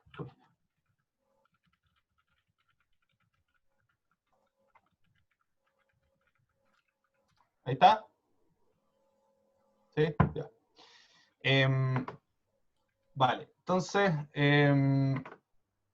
les estaba diciendo. Ya, pues la idea, a mí me complican un par de cosas respecto de esta incorporación. La típica, la que van a escuchar más discusiones, es en Ecuador y en Bolivia esto no ha significado que se proteja más el medio ambiente. Ya, eso es verdad, pero eso es demasiado multifactorial. Uno no le puede echar la culpa a que hayan reconocido los derechos de la naturaleza y que por eso no se protege más el medio ambiente. Obviamente no es así. Tiene que ver con que los gobiernos de Ecuador y de Bolivia, posteriores a estas constituciones, eran gobiernos extractivistas y ya. Ese es principalmente, y después hay otras variables. A mí el problema que me produce es que creo que la naturaleza es más que un sujeto. Y entonces, reconocerla como sujeto de derecho es una manera de adaptar al derecho, de agarrar la naturaleza y adaptarla al derecho. Y a mi juicio, uno debería agarrar el derecho y adaptarlo a la naturaleza. Pero quizás estoy pidiendo mucho, y entonces en la situación actual de la vida, pareciera que esta manera de reconocimiento de la naturaleza como sujeto de derecho es una manera que muestra dije manera 20 veces, perdón, muestra de forma muy adecuada la importancia que le damos al valor intrínseco de la naturaleza. Y por eso creo yo que es que no solamente estas constituciones lo han reconocido, sino que lo han empezado a reconocer jueces en distintos lugares del mundo. probablemente movidos por esa idea de esa necesidad de reconocer el valor intrínseco del medio ambiente, que no está presente siempre en el derecho a vivir en un medio ambiente sano, por una parte, y por otra parte movidos por la frustración de que el derecho no tenga las herramientas suficientes para otorgarle mayor protección al medio ambiente como medio ambiente. Y entonces haya que reconocerlo como sujeto para que se le den efectivamente este reconocimiento. ¿La pillaste, Jocho? Sí, la mandé a sala de espera, ahora estoy mandándola a la otra. Muy bien. Pueden ir a la sala de espera a ver. Ya, bueno, ahí va a estar puesta, después podemos conversar más sobre eso. Y en último lugar, en esta comprensión, en esta línea, están las acciones populares para la defensa del medio ambiente y de los bienes comunes. Esto es algo que también va a ser súper difícil en la discusión constituyente. No tenemos una tradición de acciones populares, principalmente basados en un temor, a mi juicio, totalmente injustificado, que es que si hay acciones populares, entonces van a haber muchos juicios. Para mí está injustificado porque, a pesar de que las acciones sean populares, no es llegar y hacer un juicio, no es tan fácil. La gente en general somos, de nuevo voy a volver a lo mismo, pero que somos un país pacífico y la gente preferiría no tener que hacer juicios. Pero los hace cuando es necesario. Y en el caso del medio ambiente, que es un bien jurídico cuyo daño genera un interés difuso, las acciones populares son una necesidad para que efectivamente alguien accione en todos los casos en que se esté dañando este bien jurídico que es un bien común y con un interés difuso. ¿Por qué? Hoy en día tenemos, claro, las personas en general defienden su territorio. Entonces, si a mí me daña mi territorio, yo lo defiendo y tengo la legitimidad activa, tengo la posibilidad que me da la ley de defender el territorio con una acción. Pero a veces pasa, y además tenemos una interpretación que les decía la clase pasada, que ha hecho la Corte Suprema en el tiempo, de una visión bastante abierta del recurso de protección en materia ambiental. Sin embargo, perfectamente podría darse el caso en que haya un daño ambiental significativo en un lugar y que no haya una persona que quiera demandar respecto de ese daño ambiental. Y que a todos nos interese que se demande, no sé, pongamos que se destruye un glaciar en algún lugar. Y ese glaciar es un glaciar que tiene una importancia histórica y además ecosistémica, y quisiéramos demandar por el daño ambiental por la destrucción de ese glaciar. Si las personas que habitan alrededor de ese glaciar, que tienen, qué sé yo, un derecho de aguas, por ejemplo, en el río que nace de ese glaciar, no quieren accionar, es muy probable que un juicio presentado por cualquiera de nosotros que no estamos ahí, sea declarado como un juicio inadmisible porque no tenemos esa legitimación activa. Y eso, entonces, se trata de precaver eso mediante la existencia de estas acciones populares. También se da que se puede dar y se da que esas personas que se les rompió el glaciar demandan y la empresa que rompió el glaciar los compensa económicamente y entonces esas personas sacan la demanda y ya ese bien común, que era el glaciar, se perdió a cambio de otro bien individual y no hay la posibilidad de que otras personas se hagan parte y demanden. Ya. Y esto, por último, está esto, que es la idea de la Constitución como un límite al poder político y por lo tanto la idea clásica de los derechos en las constituciones. Y esto creo que lo he dicho un par de veces, pero lo voy a tener que decir muchas veces más, así que ni modo. Pedir una constitución ecológica no, y por eso lo pongo esto al final, pedir una constitución ecológica y querer una constitución ecológica no se trata de pedir más derechos, se trata de pedir una manera distinta de organizarse. Los derechos son una parte de eso, pero no hay que caer en el discurso contrario a nosotros, que nos va a decir ustedes lo único que quieren son derechos, porque en efecto derechos es probablemente lo que menos queremos. Por lo menos si queremos esta constitución ecológica, sí, los derechos son una parte, pero es la menor parte. Y esos derechos son, bueno, ahí están, pero los vamos a ir viendo de a uno. Esos derechos son, primero, el derecho al medio ambiente sano y ecológicamente equilibrado. Como hablamos la clase pasada, existe el derecho al medio ambiente libre de contaminación, que tiene sus propios problemas, ha tenido sus propios problemas. El derecho al medio ambiente sano asegura que se junte este derecho, o sea, esta redacción con la nomenclatura internacional, y por lo tanto que sea más fácil interpretar ese derecho como el mismo que se ha interpretado internacionalmente, y particularmente por la Corte Interamericana de Derechos Humanos, como el derecho al medio ambiente de las personas. Le agrega además esta segunda parte, que es ecológicamente equilibrado, que de alguna manera reconoce el valor también intrínseco del medio ambiente en este propio derecho, o sea, no solamente que reconozcamos al medio ambiente como sujeto de derechos, sino que también reconocemos que en el derecho humano al medio ambiente está incorporada la idea de que ese medio ambiente esté ecológicamente equilibrado, y por lo tanto que obviamente esto requiere muchísimo más discusión de qué significa ecológicamente equilibrado, pero en la base, digamos que es un medio ambiente que, cuyas funciones ecosistémicas están adecuadamente protegidas. No voy a profundizar mucho más en eso porque lo hablamos algo la clase pasada. Enseguida, la idea de incorporar los derechos de acceso, que son el derecho de participación ciudadana, acceso a la información y acceso a la justicia en materia ambiental. La idea de incorporarlos en materia ambiental como una cuestión especial, y no solamente incorporar estos derechos, que también probablemente tengan que estar incorporados en la Constitución. O sea,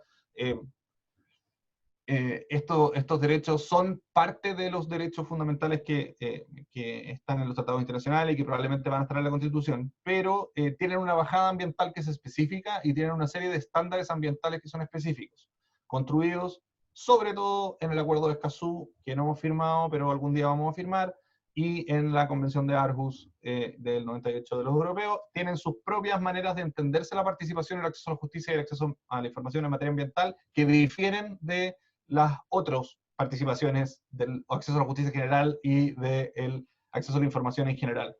Son una profundización, pero sobre todo son una manifestación del principio 10 de la Declaración de Río, que dice que la mejor manera de tomar decisiones en materia ambiental es con la participación de los afectados, bla, bla, bla, bla. Esa parte, la mejor manera de tomar decisiones en materia ambiental es con la participación, es la que nos interesa, porque en el fondo lo que está diciendo es, cuando usted toma decisiones en materia ambiental, tiene que darle acceso a la información, participación, acceso a la justicia a las personas que podrían ser afectadas por esas decisiones, y esa es la forma en que se toman decisiones ambientales. O sea, se requiere una deliberación entre el tomador de decisiones o la tomadora de decisiones, el Estado federal, la municipalidad, quien sea, y las personas que van a ser afectadas. Se requiere una deliberación, se requiere una conversación para que esa decisión sea la más adecuada posible a efectos de proteger el medio ambiente, darle forma al derecho a vivir en un medio ambiente sano y darle forma también a la democracia, y en particular a la democracia ambiental.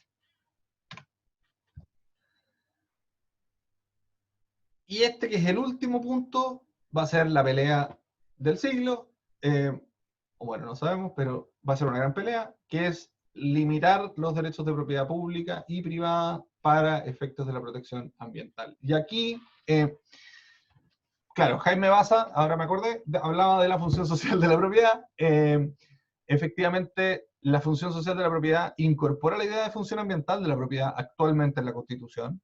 Jaime probablemente se refería a profundizar esa idea de función ambiental, que no ha sido muy profundizada ni doctrinalmente ni jurisprudencialmente. Y parece ser una buena idea, en el sentido de que proviene de una estructura y una como doctrina jurídica ya existente de cómo se limita la propiedad privada y pública para efectos de protección del medio ambiente. Pero probablemente lo importante sea que sea profundizando esa idea o llevándolo por otro carril. Lo importante sea incorporar en la Constitución una redacción de la propiedad y su relación con el medio ambiente que dé cuenta de que las variaciones ambientales tienen que tener un correlato en la propiedad. y que por lo tanto, si las necesidades de adaptación, por ejemplo, del país, o si los cambios en los ciclos hídricos del país significan una disminución, un detrimento de ciertos bienes públicos o de ciertos intereses comunes, entonces ese detrimento, esa modificación, tiene que también ser traspasable al propietario, ya sea el Estado o un privado. O sea, tiene que de alguna manera responder a las modificaciones del ecosistema la propiedad. No puede ser que la propiedad se transforme en un estanco de certeza que sea invulnerable a las modificaciones del ambiente, porque si no, lo que pasa es que las modificaciones del ambiente terminan convirtiéndose siempre en cargas para los que no son propietarios.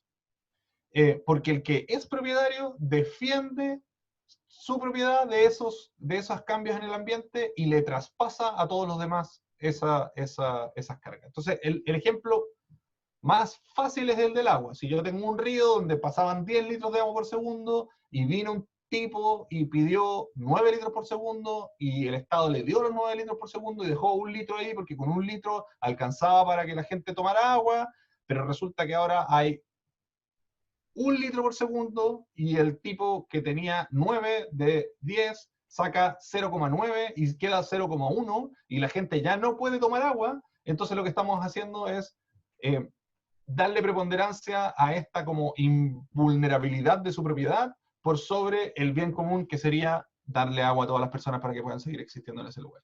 Y eso no debiera poder pasar. O sea, no tiene por qué ser algo automático, pero la Constitución tiene que tener mecanismos que garanticen que en el minuto en que cosas como esta sucedan, se pueda rápidamente reacondicionar la conversación regulatoria o como el ordenamiento entre propiedad y intereses comunes para que no se dañen esos intereses comunes de manera tan definitiva.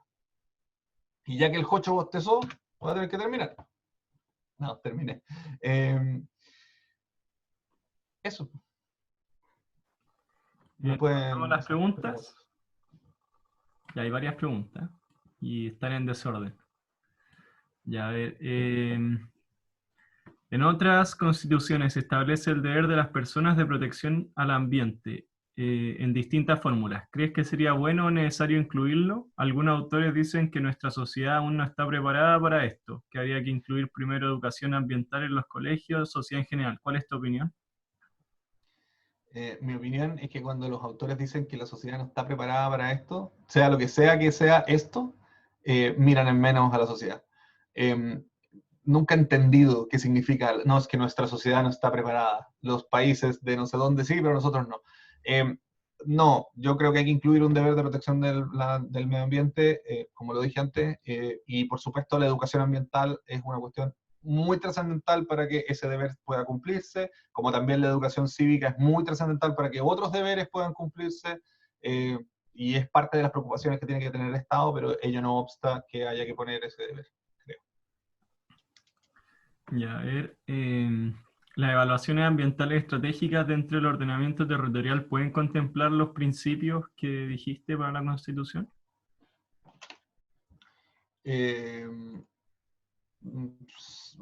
Tiendo a pensar que sí, o sea, la existencia de las evaluaciones ambientales teóricamente las evaluaciones ambientales estratégicas deberían cumplir como dos funciones: incorporar las variables ambientales en la toma de la decisión sobre el plan, programa que se está aprobando, y también coordinar, organizar, sistematizar los distintos planes, programas, políticas del país para llevarnos en un camino de sustentabilidad o algo así. En ambas cuestiones me parece que intervienen los principios del derecho ambiental en general, debieran intervenir, y por supuesto intervienen y debieran intervenir los principios constitucionales, y en ese sentido, ¿qué estáis compartiendo, Jocho? Tenía apagado el micrófono, pero creo que dices las preguntas. Sí, debieran utilizarse en la evaluación ambiental estratégica. Ya, otra pregunta de Danilo Gutiérrez. ¿El principio de deber de mitigación y adaptación al cambio climático que indicas no estaría incluido en el principio de deber de protección del medio ambiente? Puede ser. Es una bajada súper específica y que tiene que ver con una realidad súper específica. Efectivamente, yo diría, en el deber de protección del medio ambiente, uno debería integrar, obviamente, el deber de, por lo menos el de mitigación. El de adaptación es más difícil. De hecho, hay la red de, ¿cómo se llama? Bueno, hay una red de investigadores y organizaciones preocupadas de la gestión de desastres, y ellos están muy preocupados de que se incorpore en la Constitución de alguna manera. Yo creo que una cuestión como la adaptación podría servir, pero de alguna manera la necesidad de la gestión de los desastres naturales que se van a producir a propósito del cambio climático, que no tiene que ver con directamente proteger el medio ambiente, sino que con proteger a las personas de este tipo de eventos. El de mitigación podría uno decir que está dentro del de protección ambiental de manera más directa, pero tiene esto que señalé, que es como una idea de que vamos a proteger el medio ambiente más allá de las fronteras también del país. Entonces es una manera de darle una relevancia a la solidaridad internacional para efectos de subvertir el cambio climático. Ya, Ezio, el deber de mitigación siento que supone el estar modificando las normas en función del cambio climático. ¿Atenta contra la seguridad jurídica? ¿Qué es la seguridad jurídica de quién? Esa es como siempre, siempre me pregunta. La seguridad jurídica no es una cuestión absoluta. La seguridad jurídica es la expectativa legítima de cierta estabilidad en las normas hacia el futuro. Y yo creo que esa seguridad jurídica está muy mal repartida en el espectro actualmente. O sea, se le da mucha seguridad jurídica al que tiene propiedad, muy poca seguridad jurídica al resto de nosotros. Y entonces, una cuestión como un deber de mitigación no debiera, de todas las cosas que hablé, probablemente la que más le podría pegar a la seguridad jurídica tiene que ver con los límites a la propiedad basada en la protección ambiental. Y ahí, claro, en el juego entre eso y deberes de mitigación podría existir efectivamente cierto nivel de incertidumbre mayor para los propietarios. Ahora, ese nivel de incertidumbre, digámoslo así, no es culpa de la Constitución. Hay un nivel de incertidumbre provocado por nuestra manera de relacionarnos con el medio ambiente, y la pregunta, entonces, es quién carga con esa incertidumbre y cómo nos hacemos cargo como sociedad de esa incertidumbre. Y ahí es donde creo yo que se está privilegiando que cargue con la incertidumbre las personas que no son propietarias y cargue menos las personas que sí son propietarias. Y yo creo que esa distribución podría ajustarse de forma que carguemos de manera más equitativa con la incertidumbre. Ya. ¿Cómo se puede garantizar acceso a un bien común sin perjudicar la subsistencia de este con su sobreexplotación? Ah, me encanta esta pregunta, ya. Esta persona, que no sé quién es, ¿Catalina Gumucio? Sí. Catalina Gumucio, seguramente te leíste un paper de Garrett Hardin que se llama La tragedia de los comunes, o te enseñaron en alguna parte que existía esta idea de la tragedia de los comunes, y cuando las cosas son comunes no son de nadie, y cuando no son de nadie se destruyen. Cuando son de todos no son de nadie, entonces nadie las cuida, entonces se destruyen. Esa es una idea súper presente en nuestra cultura, proviene literariamente de ese paper que digo. Pero esa idea, que está muy a la base de ordenamientos de propiedad privada y etcétera, ha sido descomprobada empíricamente por principalmente una autora que se llama Elinor Ostrom, en un libro que se llama El gobierno de los bienes comunes, pero además tiene un montón de otras investigaciones, pero ese es el más importante. Ahí Caterina Varas ya se tira un spoiler, pero efectivamente toda la idea del gobierno de los bienes comunes es probar que no sucede eso que Hardin cree. O sea, que cuando las cosas son comunes no se destruyen, sino que existiendo ciertas condiciones, no es que cualquier cosa común va a subsistir, pero existiendo ciertas condiciones, la gente gestiona las cuestiones comunes de una forma en que se mantienen en el tiempo. Y que resultan en un uso además que es sustentable y que es también más igualitario entre quienes los usan. Les recomiendo mucho ese libro, muy importante para la discusión que vamos a tener. Ya. ¿Cómo establecerías la cuenca para hacer la división territorial? Creo que es bien ambigua y poco definida. Ah, me pilla, Danilo. Eh, Entiendo que hay definiciones técnicas de lo que es una cuenca y no tengo claras cuáles son las discusiones que existen sobre esas definiciones técnicas. Así que, lo siento, no puedo contestar eso.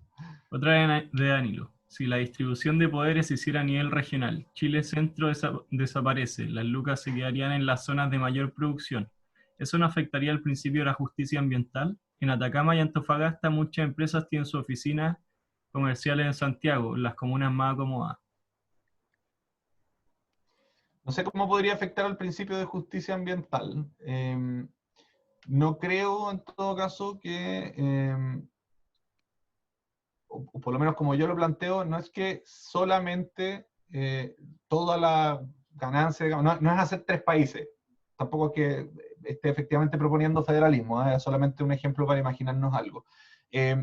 Pero probablemente el punto no es que todas las ganancias de ciertos recursos naturales queden en las regiones o en las localidades, sino que haya una distribución que sea definida al menos, o codefinida con esas organizaciones políticas. O sea, que no sea el centro, que no sea Santiago, el que define si le quiere dar o no le quiere dar algo a Antofagasta. Sino que haya una distribución en la cual participe el poder constituido de Antofagasta y el poder constituido también central, que va a ser el nacional.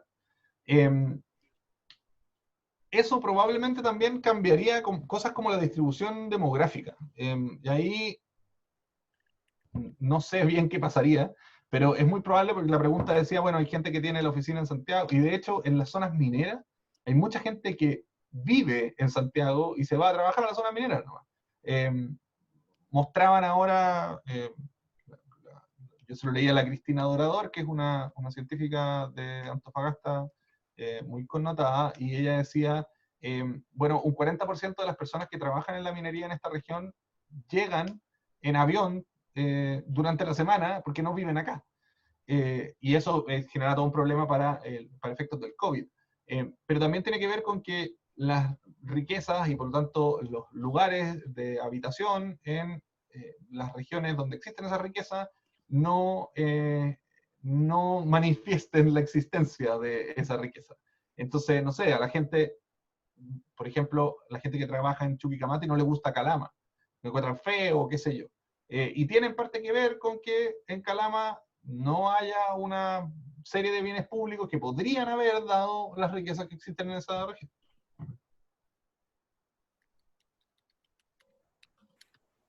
La siguiente pregunta, está sin querer corté el nombre. Pregunta es si a partir del caso archipiélago de Humboldt, que se va a dar con espacio maritorio y territorio entre regiones de Atacama y Coquimbo, dos comunas, y muchas de las discusiones que se realizaron por el área marina que abarca realmente los sistemas socioecológicos a proteger. Es que no se podía porque hay división administrativa, entonces, ¿no crees que debe haber primero un ordenamiento socioecosistémico y luego colocar plantillas administrativas? Absolutamente. Ese es un súper buen ejemplo de lo que estaba diciendo. O sea, yo di como ejemplo la unidad de las cuencas, podrían ser otras unidades, pero precisamente la idea es que no se produzcan ese tipo de cuestiones, que no queden ecosistemas eh, divididos artificialmente entre distintas administraciones y que entonces se desordene la manera en que esos ecosistemas se administran o simplemente se dividan en la manera de hacerlo. Tenemos el caso ahora, se presentó un proyecto de expansión del puerto de San Antonio, por ejemplo, que va a afectar a el humedal del río Maipo y que va a afectar a la llegada del río Maipo al mar. Y resulta que el humedal del río Maipo divide las comunas, o sea, el río Maipo divide las comunas de Santo Domingo y San Antonio. Y en el lado de Santo Domingo, esta cuestión es un santuario de la naturaleza que está protegido hace algún tiempo por la comuna, y en el lado de San Antonio no. Y entonces Santo Domingo está más en contra del puerto que San Antonio. Eso no tiene sentido. O sea, el humedal es un humedal, y el río es un río, ¿no? Que no puede protegerse la mitad y la otra mitad no.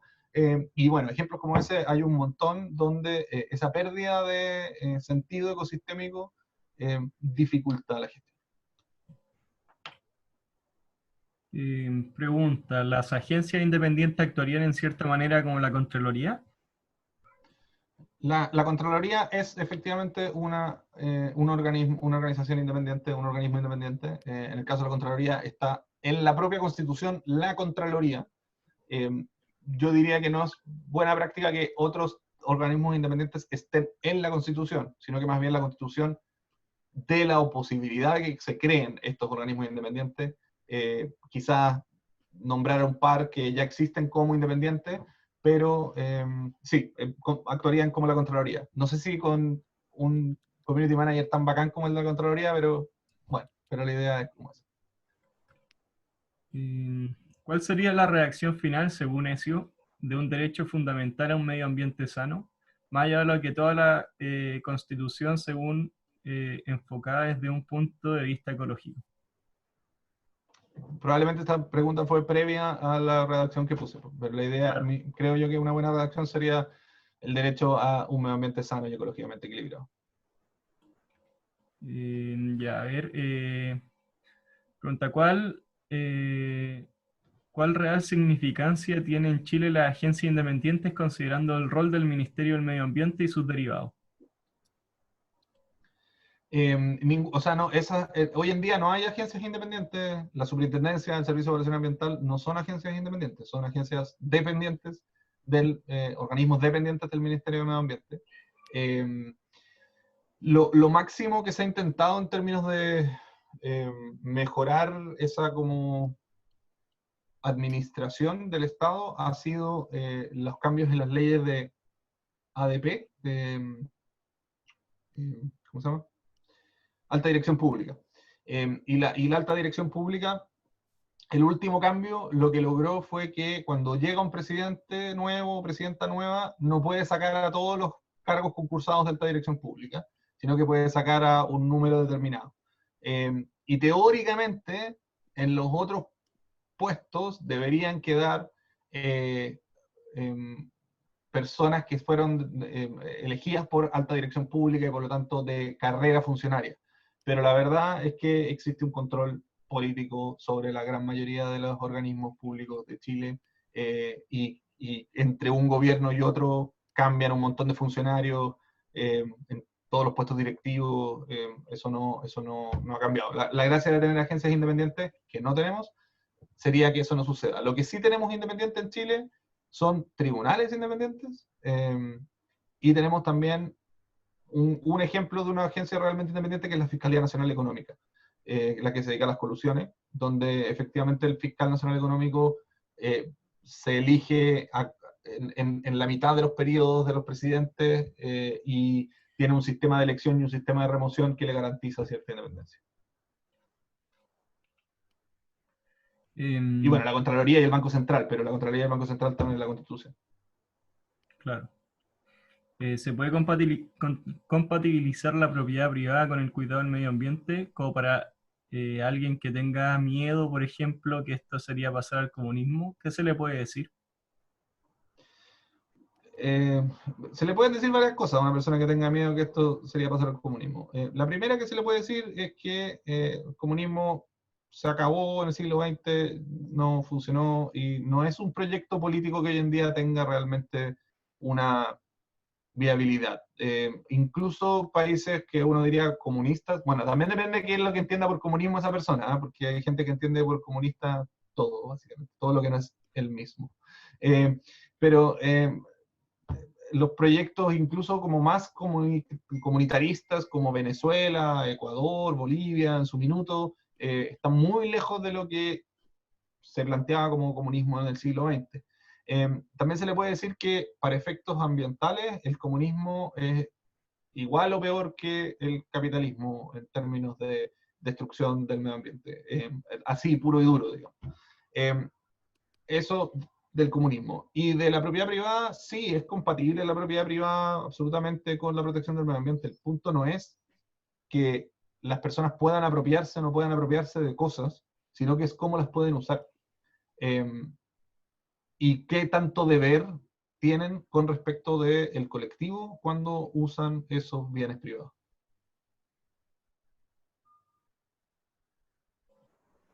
Hay modelos de constituciones ecológicas en otros países de los cuales aprender. No vine a la clase 1, quizás lo hablaron ahí.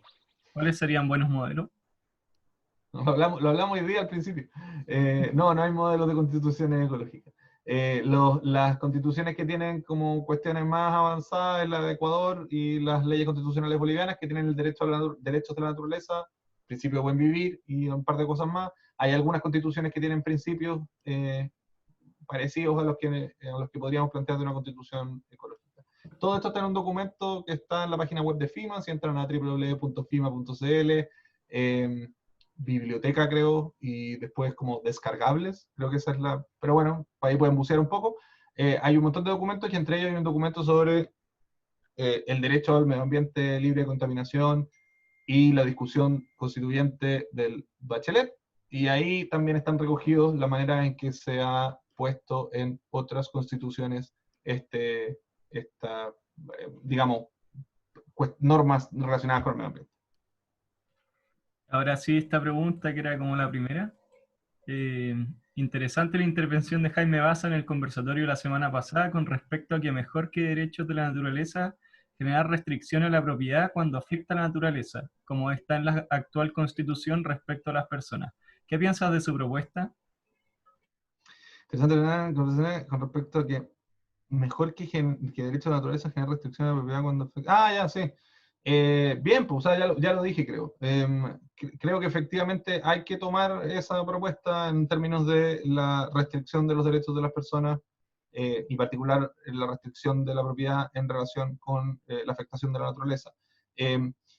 No sé si es mejor o no es mejor, yo creo que son cosas compatibles y que pueden convivir y que dan distintas capas y distintas comprensiones a la protección del medio ambiente, y por lo tanto yo más que optar por una u otra, intentaría que existieran las dos.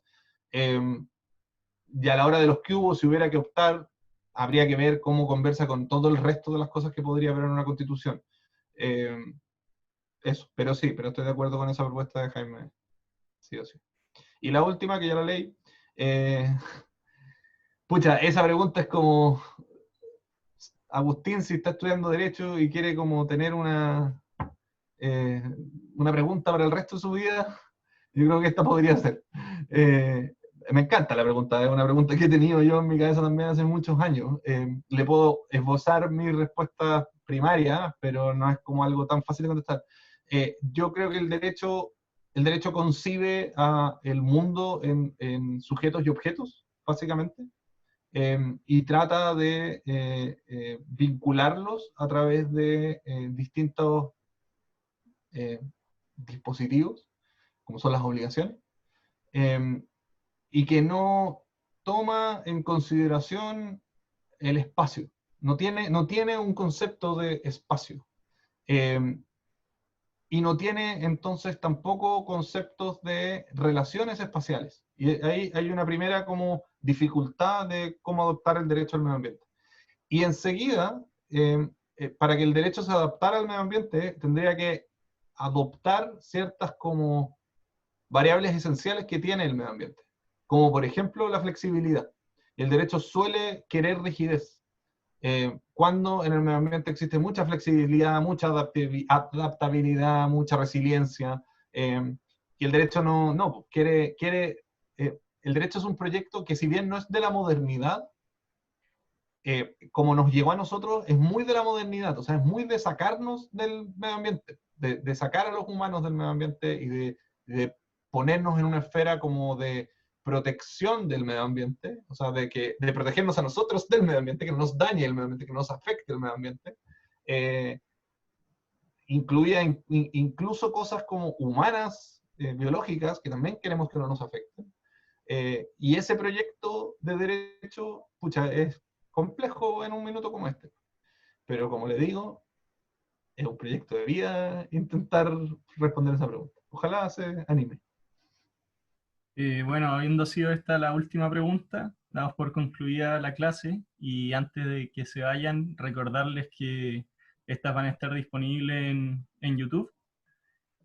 Para los que llegaron tarde o no pudieron asistir a la primera clase o viceversa, o también para que la compartan con sus amigos. Y además informarles que para perfeccionar y mejorar nuestro proyecto de la Universidad Socioambiental, al final de la segunda clase, es decir, esta, enviaremos una encuesta a todas las personas inscritas para conocer sus opiniones, reflexiones y comentarios. Además, esa encuesta nos permitirá registrar la asistencia que tuvieron. Eh, Pónganme 5 además, estrellas, comentarles... que si no me echan. ¿Cómo? Ah, sí, Pónganme 5 estrellas, que si no me echan. por supuesto. Además, comentarles que en total serán 27 cursos con 2 clases cada una, diferentes y consecutivas entre sí, las que están agrupadas en menciones. Se certificará la participación de aquellas personas que participen en el 70% más de las clases de una misma mención. La asistencia se evaluará a partir de la respuesta de la encuesta que se enviará al final de cada curso. Y además, los que se quieran inscribir a algunos cursos solo se pueden inscribir a los que son correspondientes al mes de julio. Nuevamente agradecer su asistencia y la presentación de ESIO para este curso y espero que se animen a inscribirse más. Muchas gracias a todos y todas. Gracias a todos y a todas. Que estén bien. Saludos. Chau, chau. Muchas gracias. Saludos.